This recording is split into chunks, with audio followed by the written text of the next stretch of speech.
ప్రభునందు ప్రియమైన దేవుని బిడ్డలందరికీ శుభాభివందనాలు తెలియజేస్తున్నాను. ఆయుష ఆరోగ్యాన్నిచ్చి ఈ ఉదయకాలంలో ప్రభుని స్తుతించి భాగ్యాన్ని దయచేసిన దేవునికి స్తోత్రం కలుగును గాక. ఈ లోకంలో ఉన్న వాటినైనా ప్రేమపుకుడి. ప్రార్థన. కృపగలిగిన మా తండ్రి, దయగలిగిన ప్రభా, నీకు వందనాలు.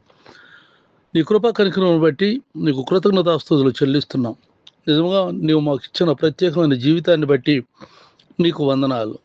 నీ ఆత్మచేత ప్రతి వారిని నడిపించండి. నీ కృపను ఉంచండి. ఆరోగ్యవంతులుగా ఉంచండి.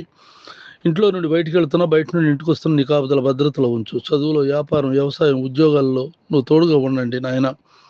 ఆర్థికపరమైన ప్రతి లోటును తీర్చండి. ఎవరైతే అక్కర్లు కలిగి ఉన్నారో అక్కర్లను తీర్చండి ప్రభా. సంతానం లేని వారికి సంతానం దయచేయండి నాయన. ఉన్నతమైన చదువులు చదువుకుంటున్న బిడ్డలకు ఉన్నతమైన స్థాయిలో వారు ఎదుగుటకు సహాయం చేయండి.